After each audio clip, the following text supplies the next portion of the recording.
நாங்கள் நன்றி செலுத்துகிறோம் ஆண்டவரே. இன்னும் அவருடைய வாழ்க்கையிலே பல நன்மைகளை நாங்கள் செய்ய வேண்டும் என்று நாங்கள் ஜெபிக்கிறோம். அநேக குடும்பங்களை அவர்கள் சந்தித்து அநேக குடும்பங்களுக்கு அவர்களால் உதவி கிடைக்கிற தேவனாகி கர்த்தர் அவருடைய குடும்பத்தை உயர்த்தும்படியாக நாங்கள் ஜெபிக்கிறோம். கேட்க போக கர்த்தருடைய வார்த்தைக்காக ஸ்தோத்திரம் ஆண்டவரே. கர்த்தாவே, உம்முடைய வார்த்தையானது என்னுடைய இருதயத்தை சீர்படுத்தட்டும், ஸ்திரப்படுத்தட்டும் ஆண்டவரே. கர்த்தாவே, வேதம் சொல்லுகிறது ஆண்டவரே, மரியாளுடைய இருதயத்தை ஆத்தும பட்டை உருவி போகும் என்று சொல்லி வேதம் சொல்லுகிறது. அதுபோல கேட்கக்கூடிய கர்த்தருடைய வார்த்தை ஆண்டவரே எங்களுடைய ஆத்துமாவை உருவி போகத்தக்கதாக உடைய வார்த்தை வெளிப்படுவதாக, எங்களுடைய இருதயம் சீர்படுவதாக, பலப்படுவதாக, ஆறுதல் படுவதாக. இயேசுவின் நாமத்தில் பிதாவே. ஆமென். ஆமென். அல்லேலூயா. அல்லேலூயா. எல்லா கர்த்தருடைய பிள்ளைகளும் ஆண்டவருடைய சமூகத்திலே உட்காரவும். எல்லா தேவனுடைய பிள்ளைகளும் கர்த்தருடைய சமூகத்தில் உட்காரவும். கர்த்தர் இரட்சகருமாகிய இயேசு கிறிஸ்துவின் ஈடு இணையற்ற இந்த நாமத்தின் யாவருக்கும் என் அன்பின் வாழ்த்துக்களை வல்லமை நாளத்தின் சார்பாக அறிவிக்கிறேன். கர்த்தர் உங்களை யாவரையும் ஆசீர்வதிப்பாராக. இன்னும் ஏராளமான சாட்சிகளை கர்த்தர் சபையில் எழுப்பி தருவாராக. அந்த குடும்பத்திற்கு தேவன் செய்த நன்மையைப் போல ஆண்டவர் இன்னும் ஏராளமான குடும்பங்களுக்கு கர்த்தர் நன்மை செய்ய அவன் திராணி இல்லாதிருந்த போது எங்கிருந்தாலும் ஆண்டவர் அவர்களுக்கான உதவி கரங்களை ஆண்டவர் எழுப்பி தந்திருக்கிற நினைத்து சபையை நீங்க சந்தோஷப்படுகிறார். அல்லேலூயா. அல்லேலூயா சொல்லாமா? ஆமென். அவர்கள் சொன்ன காரியங்கள், அநேக காரியங்கள் நடுவிலே நமக்கு உதவி செய்ய முடியாத சூழ்நிலை கூட இருந்தபோது நாங்கள் ஜெபம் பண்றோம், கர்த்தர் நன்மை செய்வார் என்று சொன்ன அந்த வார்த்தையை ஆண்டவர் அங்கீகரித்தார். அவர் வாசல் என்ன செய்திருக்கிறார்? திறந்திருக்கிறார். அல்லேலூயா சொல்லாமா? நமக்காகவும் தேவன் வாசல்களை திறக்க போதுமானவராக இருக்கிறார். நம்பிக்கையோடு ஜெபிப்போம், நம்பிக்கையோடு ஆண்டவரை ஆராதிப்போம். ஒரு நாளும் தேவன் என்ன செய்ய மாட்டார்? வெட்கப்படுத்த மாட்டார். ஆமென். அல்லேலூயா. நம்முடைய மத்தியிலே கிதியோன் இன்டர்நேஷனல் மினிஸ்ட்ரி என்று சொல்லப்படுகிற அந்த ஊழியத்தில் ஆமென் வேதாகமம் அச்சடிக்கிற ஆமென் ஊழியத்தையும் அதை விநியோகம் பண்ணுகிற ஊழியத்தையும் செய்து கொண்டு வருகிற ஒரு உன்னத ஊழியம் தான் கிதியோன் இன்டர்நேஷனல் மினிஸ்ட்ரி. அதிலே அநேக பங்குதாரர்கள் ஊழியம் செய்கிறார்கள். கர்த்தருடைய வெளியேறப்பட்ட உன்னத அதிகாரிகள், வேலை வாய்ப்பில் இருக்கிறவர்கள், பெரிய பெரிய ஆட்கள் எல்லாரும் அந்த ஊழியத்தை தாங்குகிறார்கள். தாங்கிறது மட்டுமல்ல, ஊழியத்தை எடுத்து செய்து வேதாகமம் போகாத இடங்களில் எல்லாம் அந்த வேதாகமம் போகக்கூடிய வாசலை உருவாக்குகிறார்கள். வேதாகமம் அச்சடிக்கிறார்கள். லட்சக்கணக்கான பத்திரிகைகள், லட்சக்கணக்கான வேதாகம புஸ்தகங்கள் அச்சடிக்கப்பட்டிருக்கிறது. அதன் அந்த தெளிவான விவரங்களையும் அதோடு கூடிய தேவ செய்தியை கர்த்தருடைய ஊழியக்காரர் மூலமாய் நான் கேட்கப் போகிறோம். சபையில் காத்திருப்போம், உறவையோடு இருப்போம். அதை ஆமென் சொல்கிற காரியங்களை கேட்டு உங்களால் முடிந்த ஆமென் காணிக்கைகளை வேதாகமம் அச்சடிக்கிறதற்கான புக்ஸ் வெளியிடத்தக்கதான ஆமென் நன்கொடையை கொடுத்து கர்த்தருடைய நாமத்தை மகிமைப்படுத்துங்கள். கர்த்தர் நல்லவர். அதற்கான விரிவான காரியங்களை ஊழியக்காரர்கள் தெரிவிப்பார்கள். ஆமென். அன்போடு கரங்களை தட்டி உற்சாகமாய் வருகிறேன். ஹல்லேலூயா. ஆண்டவருடைய பரிசுத்த நாமத்துக்கு மகிமை உண்டாவதாக. இந்த காலை வேளையில உங்களோடு கூட இந்த ஆராதனையில கலந்து கொள்ளவும் என் தேவனாகிய கர்த்தருடைய நாமத்தை மகிழ்ச்சியோடு பாடி மகிமைப்படுத்தவும் ஆண்டவர் எனக்கு பாராட்டின கிருபைக்காய் ஆண்டவரை நான் ஸ்தோத்தரிக்கிறேன். ஹல்லேலூயா. கர்த்தரை தெய்வமாக கொண்ட ஜனம் பாக்கியம் உள்ளது. ஹல்லேலூயா. ஆமென். நல்ல ஒரு அருமையான சாட்சியை நம்ம கேட்டோம். கர்த்தர் இதற்காகத்தான் நம்ம வச்சிருக்கிறார். ஹல்லேலூயா. நம்ம எல்லாருக்கும் ஒரே ஒரு நோக்கம் உண்டு. என்னது? ஆண்டவருடைய ராஜ்யத்திலே பங்குள்ளவர்களாய் மாற வேண்டும். ஹல்லேலூயா. அதற்காக தான் இந்த உலகத்திலே தேவன் நம்மை சிருஷ்டித்து உருவாக்கி படைத்து அவருடைய நாமம் தரிக்கப்பட்ட எல்லா ஜனங்களையும் கர்த்தருடைய சமூகத்திலே கொண்டு வர சித்தமுள்ளவராய் இருக்கிறார். ஹல்லேலூயா. ஹல்லேலூயா. கிறிஸ்துவுக்குள் பிரியமானவர்களே, இந்த கிதியோன் ஊழியத்தை குறித்து நீங்கள் அநேக முறை கேள்விப்பட்டிருப்பீர்கள். எங்களை ஒவ்வொரு வருடமும் உங்களுடைய ஆலயத்தை அழைத்து இந்த வாய்ப்பை கொடுத்து நல்ல காணிக்கைகளினாலே இந்த ஊழியத்துக்கு தேவைகளை தாங்குகிறதான சபை மக்களாகிய உங்களையும் அருமையான போதகர் அவர்களையும் ஆண்டவராகிய இயேசு கிறிஸ்து நாமத்தினாலே நான் வாழ்த்துகிறேன். ஹல்லேலூயா. உங்கள் இருதயம் கலங்காதிருப்பதாக. தேவனிடத்தில் விசுவாசமாய் இருங்கள், என்னிடத்திலும் விசுவாசமாய் இருங்கள். யோவான் 14வது அதிகாரம் 1வது வசனம்.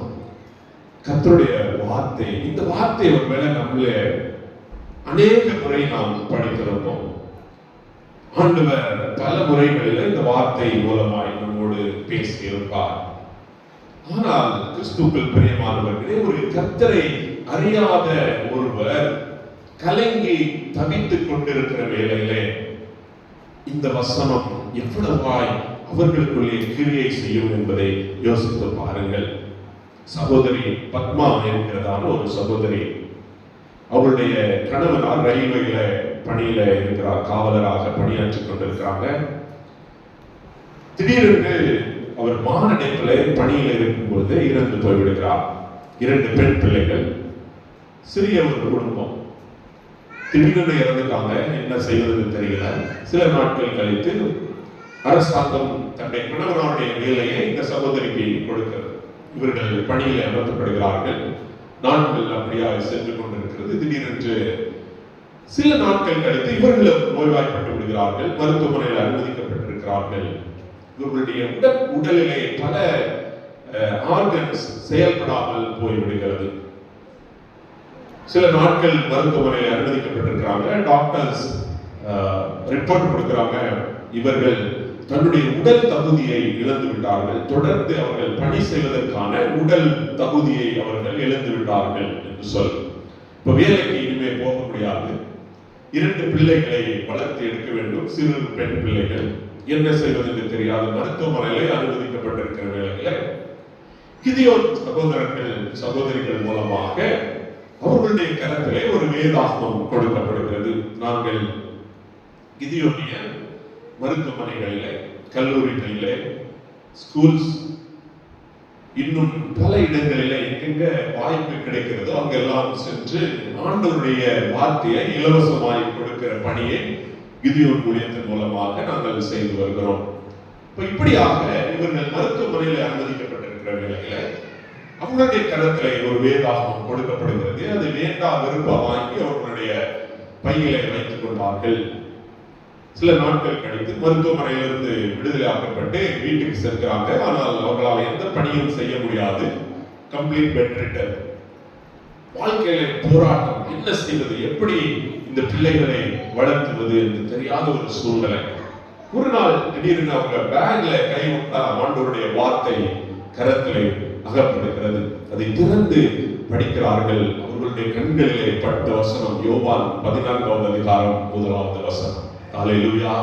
அப்படியே ரைட் சைடுல மேல இருக்கும், உங்கள் இருதயம் கலங்காதிருப்பதாக. ஆமென். பாருங்க, ஆண்டவர் அந்த வார்த்தை மூலமாய் இந்த சகோதரியோட பேசுகிறார். அமர்ந்திருந்து ஆண்டவருடைய அற்புதங்கள் அடையாளங்களை குறித்து படித்து தெரிந்து கொள்கிறார்கள். ஆண்டவருடைய பாதத்திலே அமர்ந்திருந்து ஜெபிக்கிறார்கள். சில நாட்களிலே முழு விடுதலை பெற்று திரும்ப அந்த பணியிலே சேர்க்கப்படுகிறார்கள். ஹல்லேலூயா.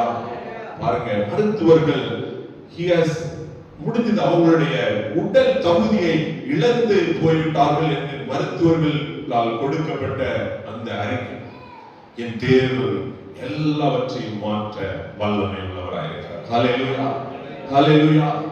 திரும்ப பணியிலே சேர்க்கப்பட்டு, ஆனால் தொடர்ந்து அவர்களால் பணிக்கு செல்வது விருப்பமல்ல.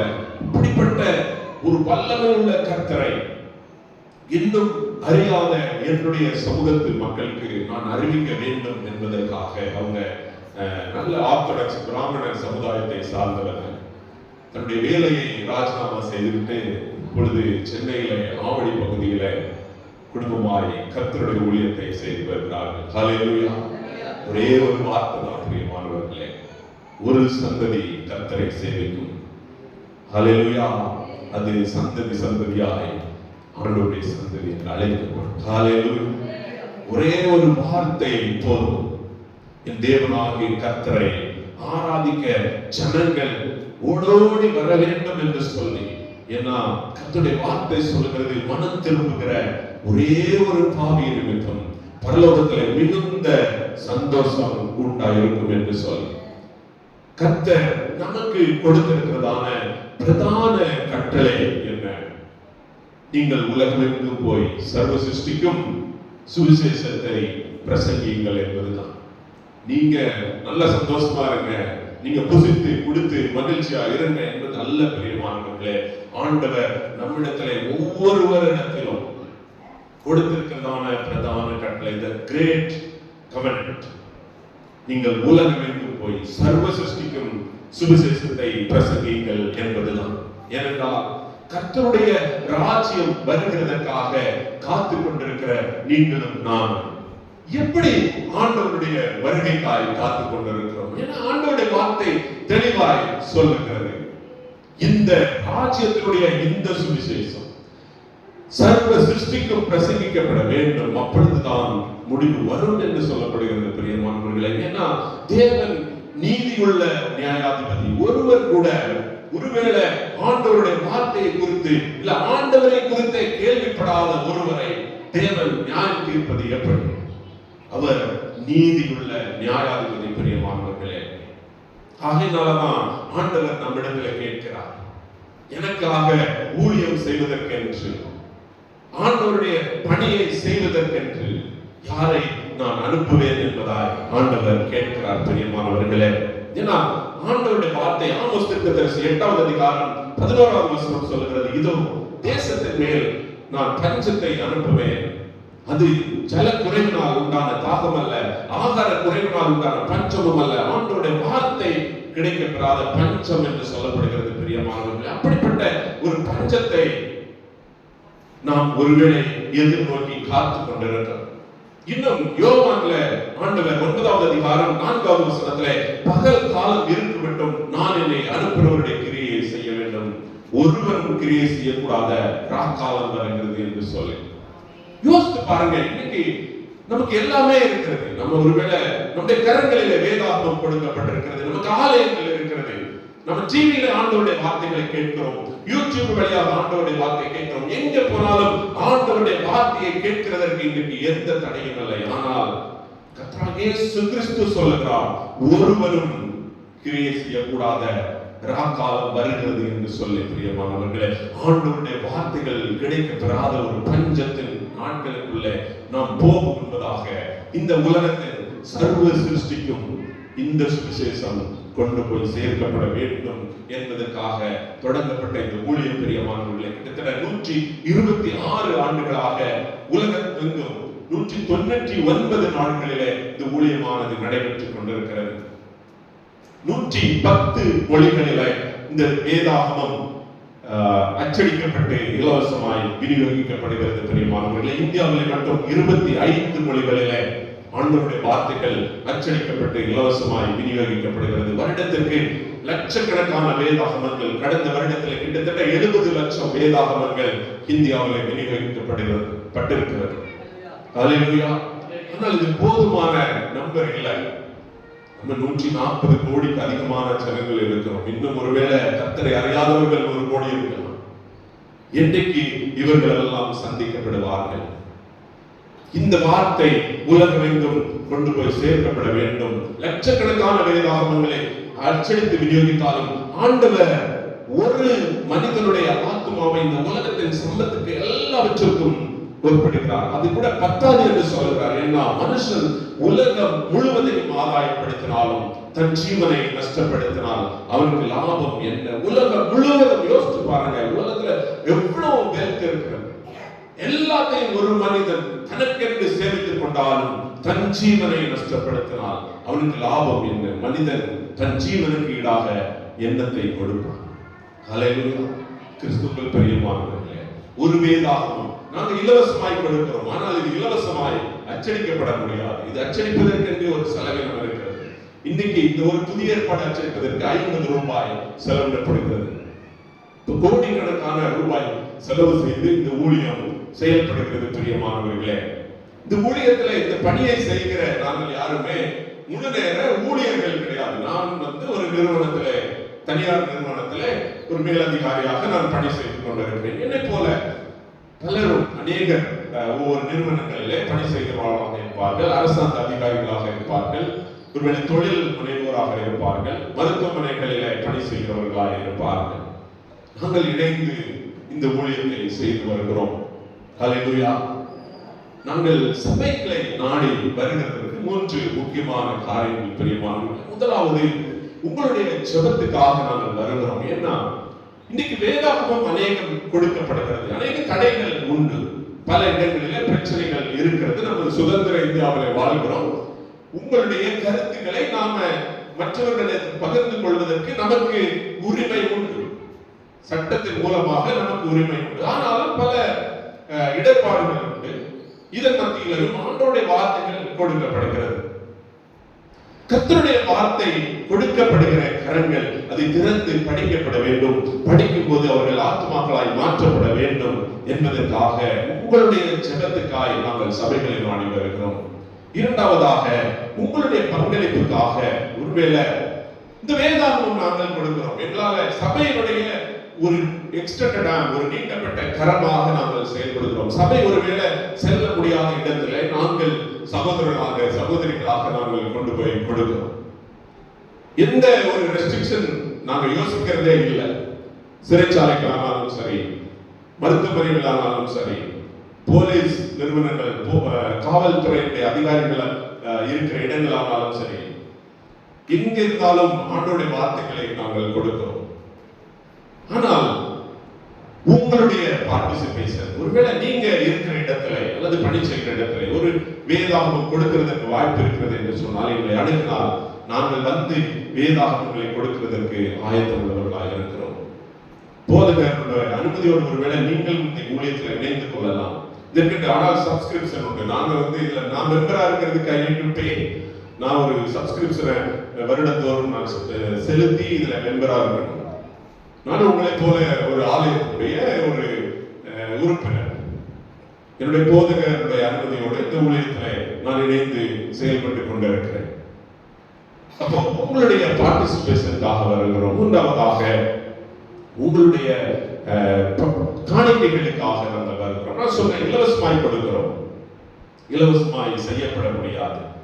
3 விதங்களிலே நாங்கள் காணிக்கைகளை சேகரிக்கிறோம். முதலாவது, இதில் உறுப்பினர்களாக இருக்கிற நாங்கள் எங்களால் இயன்ற காணிக்கைகளை இந்த ஊழியத்திற்கு என்று கொடுக்கிறோம்.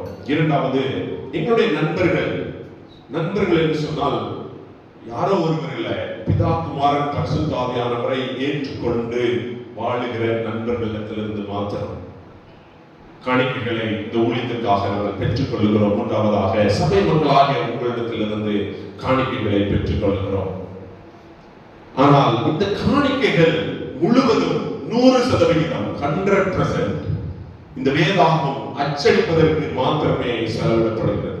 கர்த்தருடைய பலிபீடத்தில் நின்று நான் இதை சொல்லுகிறேன். ஏனென்றால் நான் ஒருவேளை பல இடங்களுக்கு வந்து போகிற செலவானாலும் சரி, இந்த வேதாகமத்தை அச்சடித்து ஒரு இடத்திலிருந்து இன்னொரு இடத்துக்கு எடுத்து செல்கிற செலவானாலும் சரி, நாங்கள் கண்டக்ட் பண்ணுகிற மீட்டிங் அதனுடைய எக்ஸ்பென்சஸ் ஆனாலும் சரி, இது எல்லாமே நாங்கள் எங்களுடைய காசிலிருந்து தான் நாங்கள் செலவு செய்கிறோம். கர்த்தருடைய பிள்ளைகளிடத்திலிருந்து பெற்றுக் கொள்ளுகிற காணிக்கைகள் முழுவதும் பிரியமானவர்களே 100% ₹1 கூட வேற எதுக்குமே எடுக்கிறது இல்லை. 100% ஆண்டவருடைய வார்த்தை அச்சடிப்பதற்கு மாத்திரமே செலவிடப்படுகிறது. ஹல்லேலூயா. நீங்கள் உங்களால் இயன்ற காணிக்கைகளை கொடுங்கள்.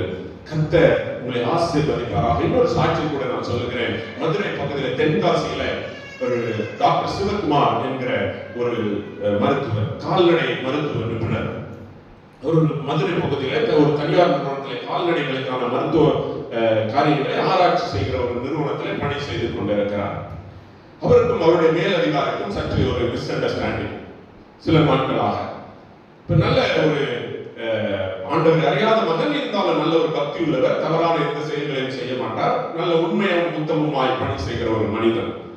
ஆனால் அந்த மேலதிகாரிகளிடத்துல இருக்கிறதால அந்த ஒரு மிஸ் அண்டர்ஸ்டாண்டிங்னால சில நாட்கள் வரை இன்னொரு இடத்துக்கு டிரான்ஸ்ஃபர் பண்ணி கொடுக்குறாங்க.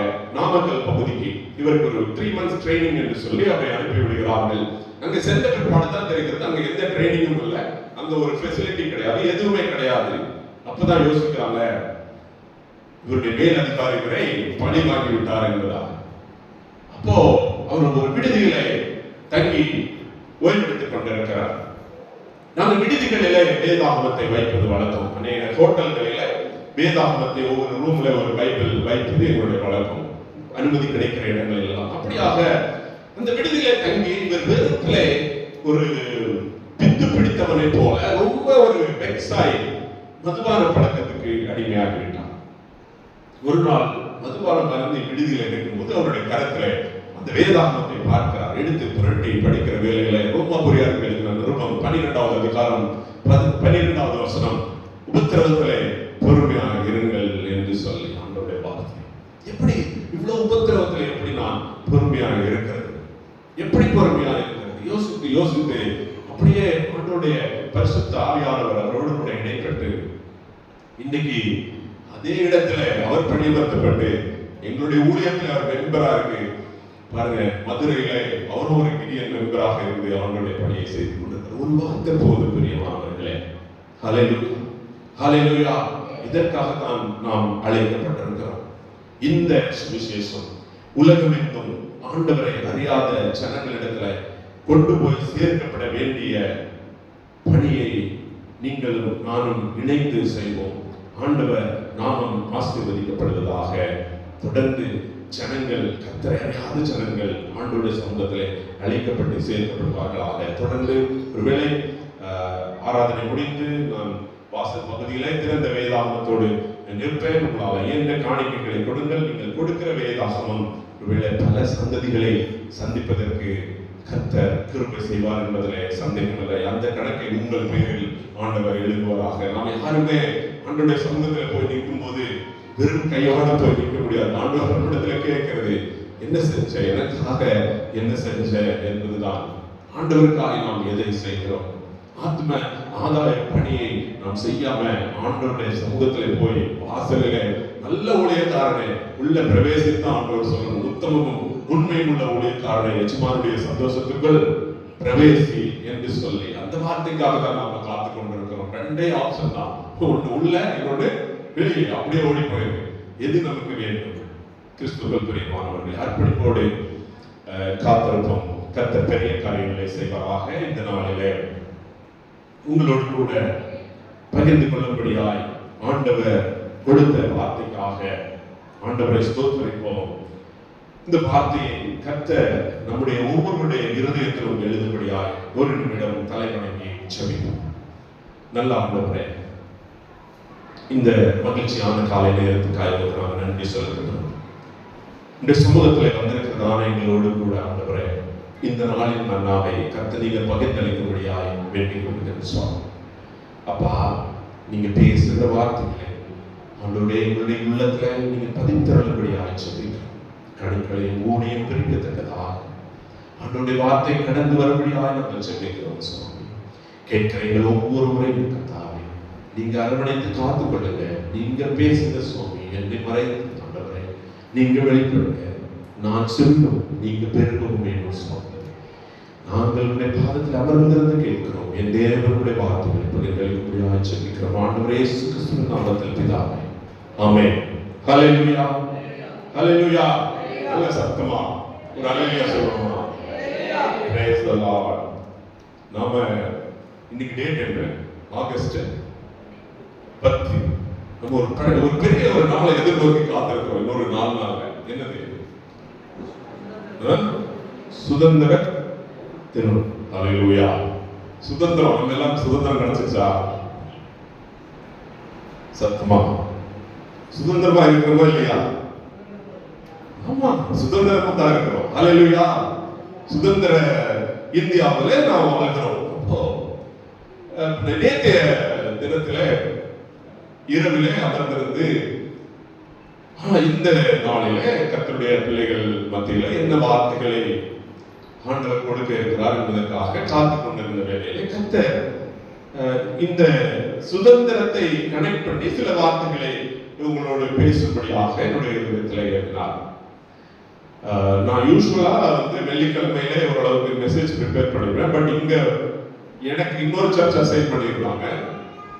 இங்க இன்னொரு பிரதர் வர மாதிரி இருந்தது. அவருக்கு திடீர்னு வேற ஒரு ப்ரோக்ராம் வந்ததுனால நான் இங்க வரதா போயிடுச்சு. இப்போ எனக்கு நேற்று மாலையில தான் எனக்கு அழைச்சு சொன்னாங்க, நீங்க இந்த சர்ச் அட்டன் பண்ணணும் அப்படின்னு சொல்லி. சரி, அதுக்கப்புறம் தான் நேற்று நைட்டு தான் போய் பார்த்து ஆண்டோடைய சொந்தத்துல அமர்ந்திருந்து காத்து கொண்டிருந்த வேலையில இந்த சில வார்த்தைகளை உங்களோட கூட பகிர்ந்து கொள்ளும்படியாய் ஆண்டவர் என்னுடைய உள்ளத்துல ஏறினார்.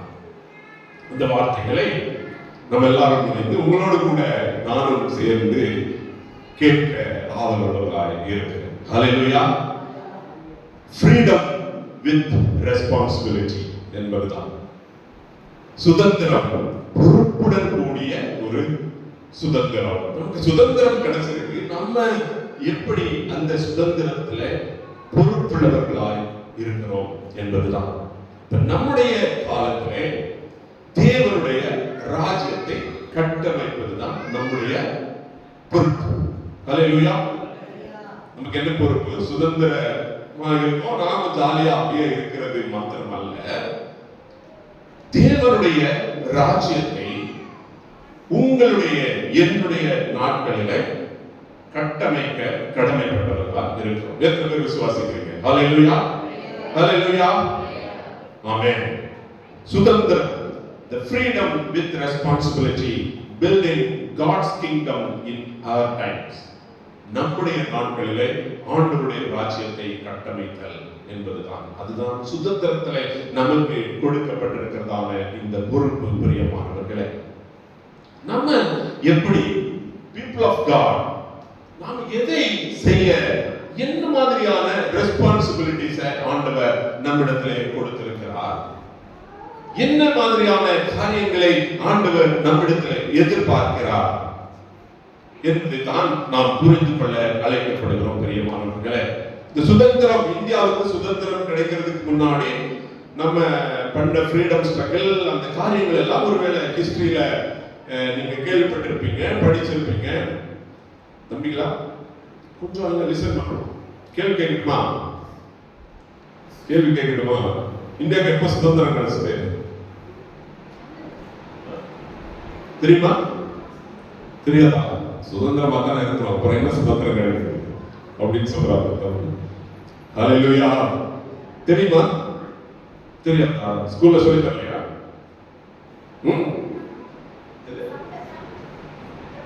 சத்தமா சொல்ல, கேட்க மாட்டேங்குது.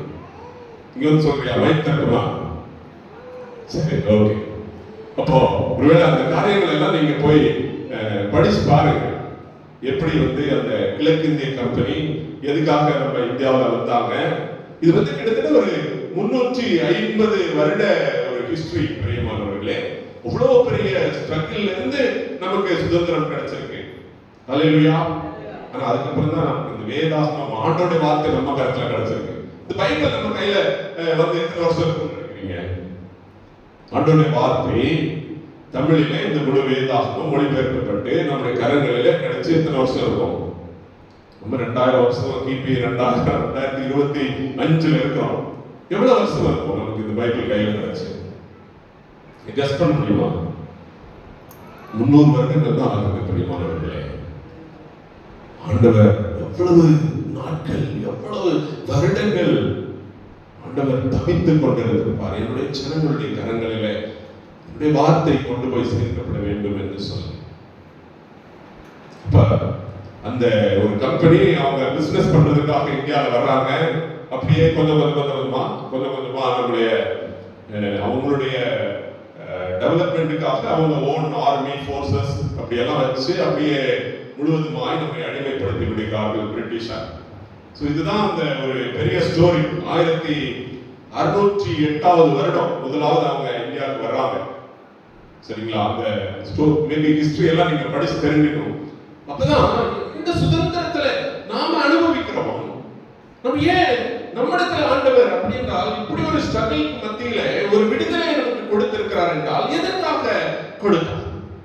எதற்காக கொடுத்தார்? ஒருவேளை எகிப்திலே தன்னுடைய ஜனங்கள் அடிமைப்பட்டு கிடக்கும் பொழுது ஆண்டவர் சொல்லுகிறார், நீங்க பாருங்க, யாத்திராகமம் 5வது அதிகாரம் முழுவதுமாக நீங்கள் படிக்கும் பொழுது அவர்களுடைய உழைப்பு முழுவதுமாய் சுரண்டப்படுகிறது.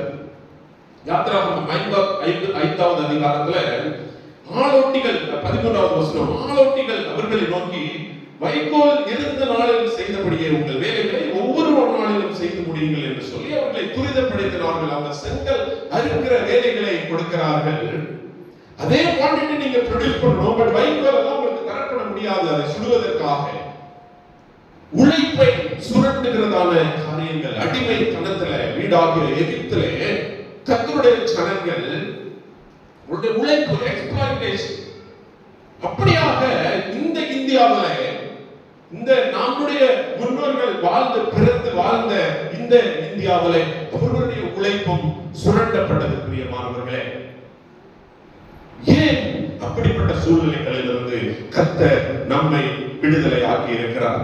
14வது வசனம், பார்வோனுடைய ஆளோட்டிகள் ஒருவர் படிங்களே, 5வது அதிகாரம் யாத்திராகமம் 5:14. பார்வோனுடைய ஆளோட்டிகள் இஸ்ரவேல் புத்திரர் மேல் வைத்த அவர்களுடைய தலைவர்களை நோக்கி, செங்கல் வேலையில் நீங்கள் முன் செய்தது போல நேற்றும் இன்றும் ஏன் செய்யவில்லை என்று சொல்லி அவர்களை அடித்தார்கள். எவ்வளவு கொடுமைப்படுத்தி இருக்காங்க பாருங்க. நம்முடைய முன்னோர்கள் இதே இந்தியாவில் இப்படிப்பட்ட உழைப்பு சுரண்டலை அனுபவித்திருப்பார்கள். பிரியமானவர்களே, அந்த சூழ்நிலைகளிலிருந்து கர்த்தர் தம்முடைய வைராக்கியத்தின் நிமித்தம் யாத்திராகமம் அதே 3வது அதிகாரம் 7வது வசனத்திலே ஆண்டவர் சொல்கிறார், அப்பொழுது கர்த்தர் எகிப்தில் இருக்கிற என் ஜனத்தின் உபத்திரவத்தை நான் பார்க்கவே பார்த்தேன். ஆளோட்டிகளின் நிமித்தம் அவர்கள் இடுகிற கூக்குரலை கேட்டேன், அவர்கள் படுகிற வேதனைகளையும் அறிந்திருக்கிறேன். ஒருவேளை நம்ம இன்னைக்கு எந்த சூழ்நிலையில இருந்தாலும் நம்முடைய கூக்குரலை ஏதோ ஒரு விதத்துல அடிமைப்பட்டு கிடந்தால் நம்முடைய கூக்குரலை கர்த்தர் கேட்கிறவராய் இருக்கிறார். பிரியமானவர்களே, நாம் படுகிற வேதனைகளை ஆண்டவர் பார்க்கிறவராய் இருக்கிறார். சுதந்திரமாக வாழுகிறதற்காக அழைக்கப்பட்ட ஜனம். பிரியமானவர்களே, ஆனால் இன்றைக்கு கர்த்தர் நமக்கு கொடுக்கிற செய்தியுடைய சாராம்சம் என்ன? கலாத்தியர் 5வது அதிகாரம் 13வது வசனம். கலாத்தியர் 5வது அதிகாரம் 13வது வசனத்தை ஒருவர் படிக்கும்படியாக கேட்கிறார்.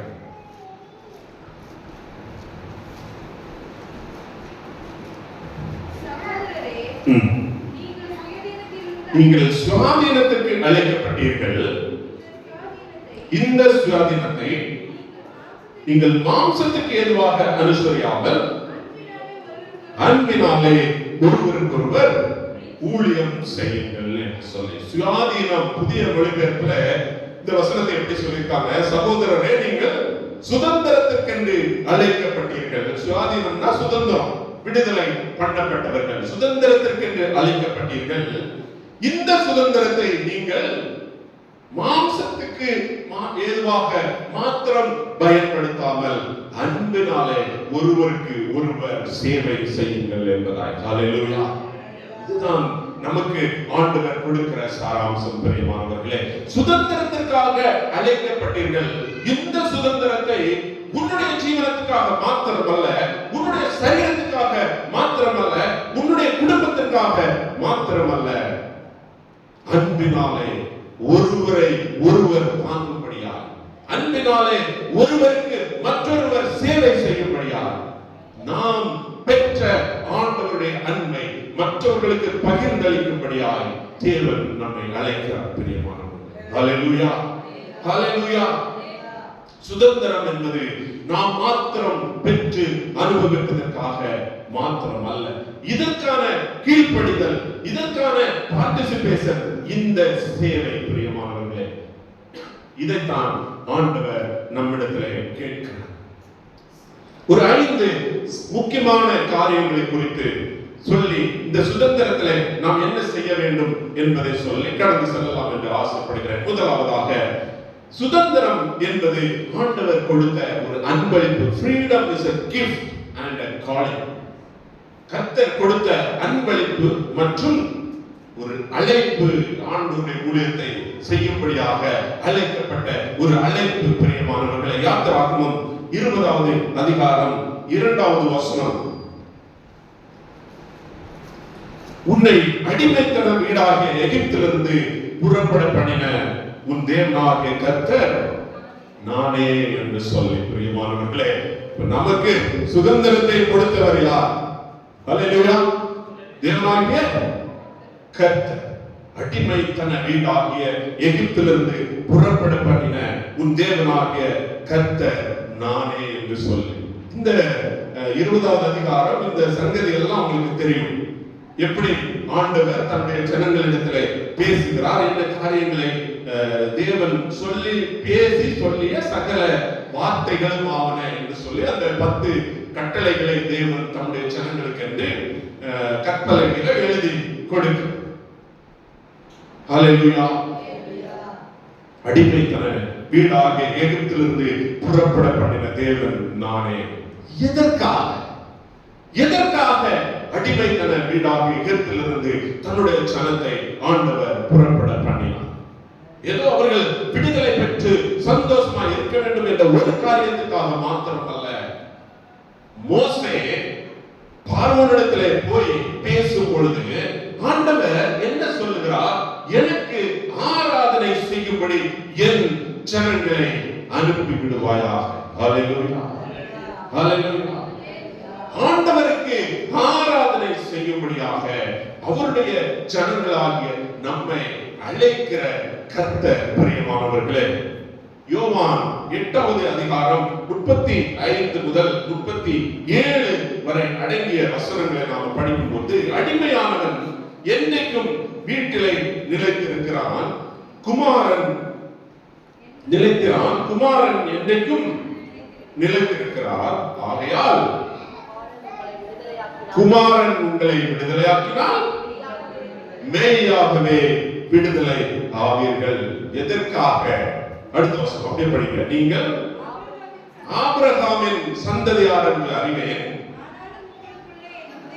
ஆனாலும் உங்களுக்குள்ளே என் உபதேசம் இடம் பெறாதபடியால் என்னை கொலை செய்ய தேடுகிறீர்கள் என்று சொல்லி ஆண்டவர் அங்கலாய்ப்பை வெளிப்படுத்துகிறவராய் இருக்கிறார். பிரியமானவர்களே, பாருங்க, குமாரன் உங்களை விடுதலையாக்கினால் மெய்யாகவே விடுதலை ஆவீர்கள். ஆனாலும் ஆண்டவருடைய உபதேசம் ஒருவேளை நம்மளை நிலைத்திராவிட்டால், நமக்கு விடுதலை கொடுக்கிற கர்த்தரையே அல்லது நமக்கு விடுதலை கொடுக்கிற போதகர்களையே, நமக்கு விடுதலை கொடுக்கிற ஜனங்களையே நாம் கொலை செய்கிறவர்களாய் காணப்படுகிறோம். கிறிஸ்துவுக்குள் பிரியமானவர்களே, ஆண்டவருடைய உபதேசம் என்பது என்ன? நான் முதல்ல சொல்லப்படி ஆண்டவர் கொடுத்த கிரேட் கவர்னன்ட் தான். ஆண்டவருடைய சுவிசேஷத்தை நீங்களும் நானும் அறிவிக்கும்படியாய் அழைக்கப்பட்டிருக்கிறோம். இதற்காக தான் நமக்கு சுதந்திரம் கொடுக்கப்பட்டிருக்கிறது. The freedom is a divine gift. Hallelujah. சுதந்திரம் என்பது ஒரு பரிசுத்தமான ஒரு அன்பளிப்பு. பிரியமானவர்களே, நம்ம எதற்காக? ஆண்டவருடைய அன்பை வெளிப்படுத்தும்படியாக, பாவத்திலிருந்து விடுதலை பெற்று ஆண்டவருடைய அன்பை வெளிப்படுத்தும்படியாக ஆண்டவர் இந்த விடுதலையை நமக்கு கொடுத்திருக்கிறார். இன்னொரு வசனத்தை கூட படிங்க. லூக்கா 1வது அதிகாரம் 71வது வசனம். உங்கள் சத்துருக்களின் கைகளில் நின்று நீங்கள் விடுதலையாக்கப்பட்டு உயிரோடு இருக்கும் நாளெல்லாம் பயம் இல்லாமல் எனக்கு முன்பாக பரிசுத்தத்தோடும் நீதியோடும் எனக்கு ஊழியம் செய்ய கட்டளை இடுவேன் என்று சொல்லி ஆண்டவர் சொல்லுகிறார். பிரியமானவர்களே, இப்ப சுதந்திரம் எதற்காக? ஆண்டவருக்கு ஊழியம் செய்வதற்காக. பிரியமானவர்களே, freedom is a gift and a calling. முதலாவதாக. இரண்டாவது, freedom without responsibility leads to decline. அதாவது பொறுப்பு அற்ற தன்மையுடன் கூடிய சுதந்திரம் அழிவை சந்திக்கும் என்பதற்கு சில உதாரணங்களை நான் சொல்லுகிறேன். இந்த பொறுப்பை ஆண்டவர் நம்மிடத்தில் கேட்கிறார். ஒரு கிஃப்ட் நம்மிடத்தில் கொடுத்து அதை எப்படி செயல்படுத்த வேண்டும் என்பதை ஆண்டவர் நம்மிடத்தில் எதிர்பார்க்கிறார். இதை பெற்றுக்கொண்ட நாம் ஒருவேளை பொறுப்பில்லாதவர்களாய் காணப்படுவோமானால் எப்படிப்பட்ட அழிவை சந்திப்போம்? அல்லது நம்மாலே இந்த சமுதாயம், இந்த தேசம், இந்த உலகம் எப்படிப்பட்ட அழிவை சந்திக்கும்? நியாயாதிபதிகள் 21வது அதிகாரத்தை எடுத்துக்கொள்ளுங்கள். நியாயாதிபதிகள் 21வது அதிகாரம். அதுல 21, 25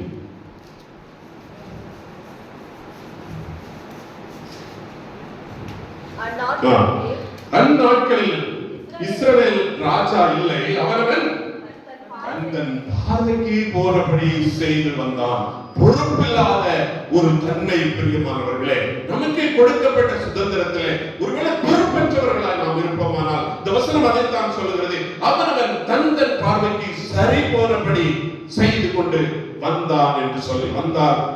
அப்படியாக நாம் எப்படி அழைக்கப்பட்டிருக்கிறோம்? அதே நியாயாதிபதிகள் 17வது அதிகாரத்துல ஒரு ஸ்டோரி இருக்கிறது. ஒருவேளை நீங்க படித்திருப்பீர்கள். மலை தேசத்தானாகிய ஒரு மீகா என்கிறவன் ஒருவன் வாழ்ந்து கொண்டிருக்கிறான்.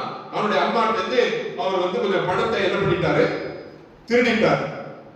அவங்க அம்மா சாபமிட்டாங்க. என்ன சொல்றாங்க? எப்ராயிம் மலை தேசத்தானாகிய மீகா என்னும் பேரில் ஒருவன் சென்றிருந்தான்.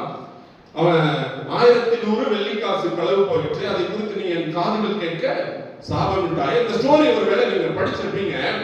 நல்லா யோசித்து பாருங்க. ஒரு பொறுப்பற்ற தன்மையினால எவ்வளவு பெரிய விக்கிரக ஆராதனைக்குள்ளாக என் தேசத்து ஜனங்கள், ஒருவேளை ஆண்டவர் தெரிந்தெடுத்த ஜனங்கள் வழிநடத்தப்பட்டார்கள் என்பதற்கு உதாரணம் இது. நன்றாக கவனியுங்கள். அப்ப அதே அம்மா கிட்ட இவர் கொண்டு போய் பணத்தை கொடுக்கிறாரு. இந்த உன்னோட காசு நான் தான் எடுத்துட்டேன் அப்படின்னு சொல்லி அவங்க என்ன சொல்றாங்க பாருங்க. 4வது வசனம். அவன் அந்த வெள்ளியை தன் தாய்க்கு திரும்ப கொடுத்தான். அப்பொழுது அவன் தாய் 200 வெள்ளிக்காசை எடுத்து தட்டாங்கையில கொடுத்தால், அதனால ஒரு வெட்டப்பட்ட சுரூபத்தையும் வார்க்கப்பட்ட விக்கிரகத்தை பண்ணி அவைகளை மீகாவின் வீட்டில் இருந்தது. எதுக்காக? 13வது வசனத்தை படிங்க. அப்பொழுது மீகா, எனக்கு ஆசாரியனாக ஒரு லேவியன் அகப்பட்டபடியினால் கர்த்தர் எனக்கு நன்மை செய்தார் என்று அறிந்திருக்கிறேன் என்று சொன்னார். நல்ல கவனிங்க இந்த ஸ்டோரிய. ஒரு வார்க்கப்பட்ட சுரூபத்தை விக்கிரகத்தை செஞ்சு இதுதான் கர்த்தர் என்று சொல்லி தன்னுடைய வீட்டிலே வைத்து ஒரு லேவியனை கொண்டு வந்து ஆசாரியனாக வைத்து பணி செய்கிறார்கள். என்ன சொல்லி? கர்த்தர் எனக்கு நன்மை செய்தார் என்று சொல்லி.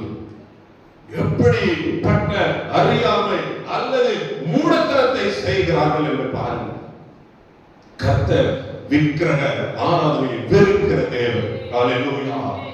ஏன்னா உயிருள்ள தேவாதி தேவன் 10 கட்டளைகளை பெற்றுக்கொண்ட ஜனங்கள், என்னை அன்றி உனக்கு வேறு தேவர்கள் உண்டாயிருக்க வேண்டாம், வானத்திலே பூமியில நீ காண்கிறதுக்கு ஒப்பான ஒரு சொரூபத்தையும் உண்டாக்க வேண்டாம் என்று சொல்லி கட்டளையை பெற்ற ஜனங்கள் ஒரு கன்றுக்குட்டிய விக்கிரகத்தை, வார்க்கப்பட்ட சொரூபத்தை விக்கிரகத்தை எடுத்து அதுதான் கர்த்தர் என்று சொல்லி, கர்த்தர் எனக்கு நன்மை செய்தார் என்று சொல்லி அறியாமையினாலே பொறுப்பற்றவர்களாய் பெற்ற சுதந்திரத்தை பழித்து போடுகிறார்கள். பிரியமானவர்களே, இந்த வாலிபன் தான்.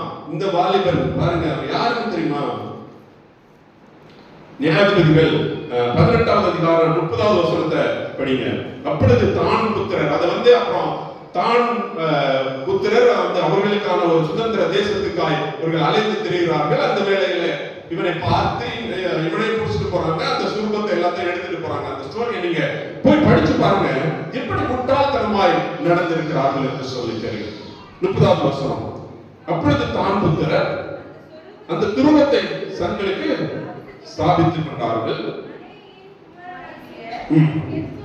கெர்சோனின் மகன் யோனத்தானும்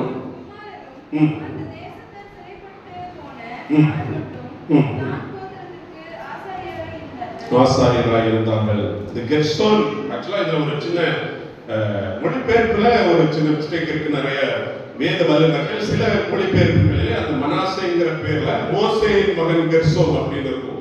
ஈவன் இங்கிலீஷ் NIV வெர்ஷன்ல மனாஸ் Gershon the son of Moses அப்படின்னு இருக்கும். அவருடைய மகன் யோனத்தான்.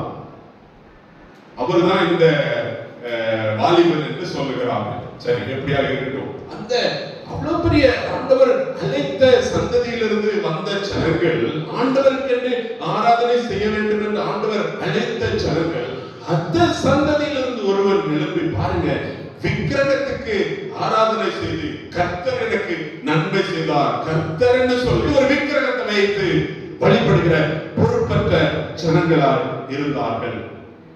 ஆனால் கர்த்தர் நம்மிடத்தில் எதை கேட்கிறார்? மீகா 6வது அதிகாரம் 8வது வசனத்தை படிங்க. மீகா 6:8. மனுஷனே, நன்மை இன்னதென்று அவர் உனக்கு அறிவித்திருக்கிறார். நியாயம் செய்து இரக்கத்தை சிநேகித்து உன் தேவனுக்கு முன்பாக மனத்தாழ்மையா இருப்பது அல்லாம வேறு எண்ணத்தை கர்த்தர் உன்னிடத்தில் கேட்கிறார். விக்கிரகத்தையோ அல்லது வேற எதையோ வைத்து வழிபடுவதற்கோ பலி செலுத்துவதற்கோ அல்ல, ஆண்டவருக்கு முன்பாக மனத்தாழ்மையா இருப்பதை தவிர வேற எதையும் ஆண்டவர் உங்களிடத்தில் என்னிடத்தில் கேட்கவில்லை. பிரியமானவர்களே, இந்த அந்த மலை தேசத்தானாகிய மீகா மற்றும் அந்த கெர்சோனுடைய மகன் இவர்கள் செய்தனுடைய எஃபெக்ட் என்ன? இந்த பொறுப்பற்ற தன்மையுடைய எஃபெக்ட் என்ன? 1 ராஜாக்கள் 12வது அதிகாரம் 1 ராஜாக்கள் 12வது அதிகாரம் எடுத்துக்கொள்ளுங்கள். அதுல அந்த யெரொபெயாம் பாருங்க 12:28.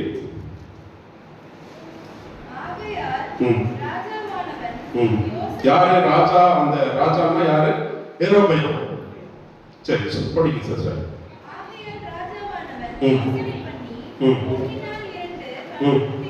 கரண்டு குட்டிகளை உண்டாக்கி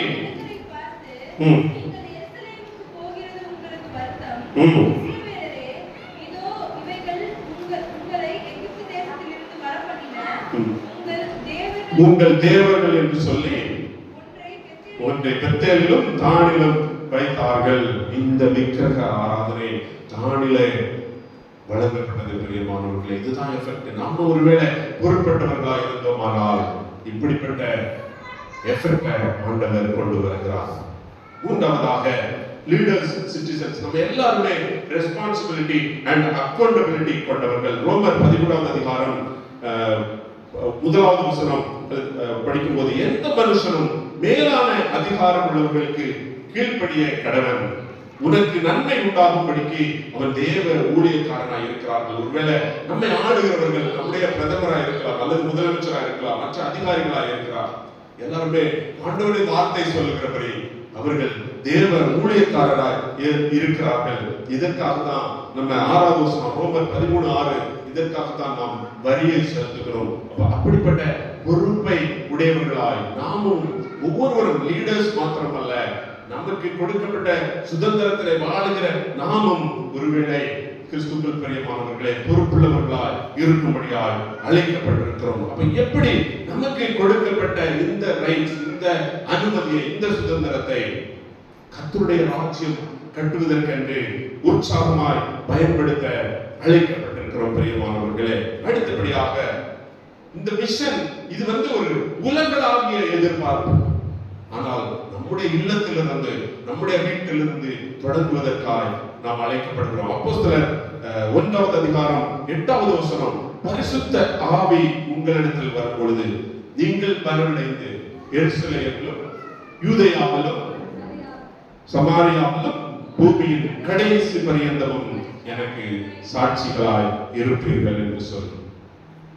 ஆம் பிரியமானவர்களே, நம்முடைய வீட்டிலே நாம் சாட்சியாய் இருப்போமானால், இந்த சுதந்திரத்தை பெற்றுக்கொண்ட சுதந்திரத்தை சாட்சியுள்ளவர்களாய் நாம் கடைபிடிப்போமானால், நம்முடைய வீட்டிலே, நம்முடைய சபையிலே, நம்முடைய சமுதாயத்திலே நாம் நம்முடைய சாட்சியை கடைபிடிக்கும் பொழுது அது உலகளாவிய, நம்முடைய தேசம் தழுவிய ஒரு எழுப்புதலாய் மாறும் என்பதிலே சந்தேகம் இல்லை பிரியமானவர்கள். ஒரு யோனா பாருங்க, எப்படி ஒரு நினைவு பட்டணத்தை கர்த்தர் அழிக்கணும்னு நினைக்கும் பொழுது அவர் போய் அவர்களுக்கு சொல்லிட்டு வந்து ஒதுங்கி காத்திருக்கிறார், கர்த்தர் அழிச்சு கொள்வார் என்று சொல்லி.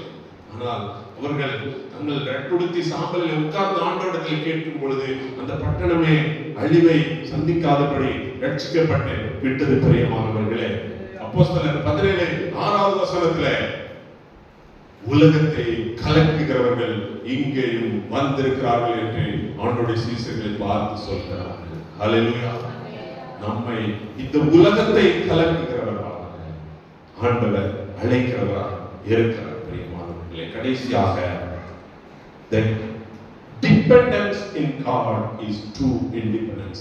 ஆண்டவரை சார்ந்திருப்பதுதான் முழுமையான சுதந்திரம். பிரியமானவர்களே, நீதிமொழிகள் 3:5 முதல் 6 வசனங்களை நாம் படிக்கும் பொழுது, உன் சுய புத்தியின் மேல் சாயாமல் உன் முழு இருதயத்தோடும் கர்த்தரில் நம்பிக்கையாக இருந்து உன் வழிகளில் எல்லாம் அவரை நினைத்துக்கொள், அப்பொழுது அவர் உன் பாதைகளை செவ்வாய்ப்படுத்துவார். பெற்ற சுதந்திரத்தை ஏனோ தானோ என்று சொல்லி அனுபவிப்பதற்காக அல்ல, ஆண்டவரை சார்ந்திருக்கும் பொழுது, the dependence in God, கர்த்தரை சார்ந்திருத்தல் தான் உண்மையான விடுதலை என்று நாம் படிக்கிறோம்.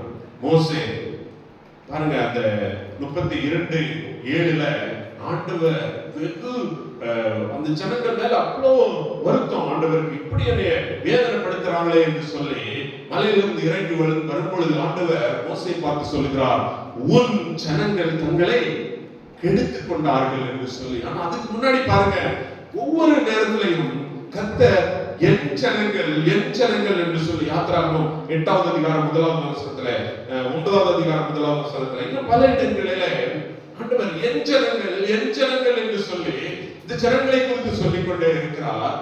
ஆனால் அவர்கள் ஆண்டவரை சாராமல் மோசைக்கு என்ன நடக்குதுன்னே தெரியல என்று சொல்லி ஒரு கன்றுக்குட்டியை செய்து ஆரோனோடு சேர்ந்து ஆண்டவருக்கு கோபம் கொண்டிருந்த பொழுது ஆண்டவர் சொல்கிறார், உன் ஜனங்கள் தங்களை கெடுத்துக் கொண்டார்கள் என்று சொல்லி. பிரியமானவர்களே, அதேதான் காலையில நம்ம பாஸ்டர் பிரேயர் பண்ணும்போது கூட ஒரு வசனத்தை சொன்னாங்க. யாத்திராகமம் 33வது அதிகாரம் 15வது வசனம், உம்முடைய சமூகம் என்னோடு கூட செல்லாமல் போனால் எங்களை இவ்விடத்திலிருந்து கொண்டு போகாதீர்கள் என்று சொல்லி. பிரியமானவர்களே, ஆண்டவருடைய சமூகம் இல்லாம, ஆண்டவரை சார்ந்திராம, ஆண்டவர் கொடுத்த இந்த பணியை செய்வதற்காக நாம் அழைக்கப்படவில்லை. ஹல்லேலூயா. சுதந்திரம் என்பது ஒரு கிஃப்ட். ஆண்டவர் ஒரு காணிக்கை கொடுத்திருக்கிறார். நமக்கு பொறுப்புள்ள சுதந்திரத்தை அனுபவிக்கும்படியாக ஆண்டவர் விரும்புகிறார். நாம் அக்கௌண்டபிளாக இருக்கும்படியாக ஆண்டவர் விரும்புகிறார். உலகளாவிய பணியை நம்முடைய இல்லத்திலும் தொடங்கும்படி ஆண்டவர் எதிர்பார்க்கிறார். கடைசியாக ஆண்டவரை சார்ந்திருந்து இந்த ஊழியத்தை நிறைவேற்றும்படி ஆண்டவர் அழைக்கிறார். மறுபடியும் கலாத்தியர் 5வது அதிகாரம் 13வது வசனத்தை ஒரு முறை வாசித்து நிறைவு செய்யலாம். சகோதரரே, நீங்கள் சுயாதீனத்திற்கு அழைக்கப்பட்டீர்கள். இந்த சுயாதீனத்தை நீங்கள் மாம்சத்துக்கு என்று அனுசரியாமல் அன்பினாலே ஒருவருக்கொருவர் ஊழியம் செய்யுங்கள். ஹல்லேலூயா. ஆண்டவருடைய ஆசீர்வாதம் உங்கள் அனைவரோடு கூட இருப்பதாக. இந்த வாய்ப்பை கொடுத்த போது அவர்களுக்கு மீண்டும் ஒரு முறை நன்றியை இந்திய ஊழியத்தின் சார்பாக எடுத்துக் கொள்கிறேன். கர்த்தர் தாமே இந்த வார்த்தைகளின் மூலமாய் உங்கள் ஒவ்வொருவரையும் ஆசீர்வதிப்பதாக. ஆமென். கர்த்தருடைய சமூகத்திலே கேட்டதான ஆண்டுடைய வார்த்தைகளையும் அவர் செய்கிற ஊழியத்தின் அனுபவங்களையும் ஆண்டுடைய சமூகத்திலே பகிர்ந்து கொண்டு நமக்காக ஜெபித்திருக்கிறார்கள். அந்த வார்த்தைகள் இன்றைக்கு அவை உலகம் முழுவதும் அவர்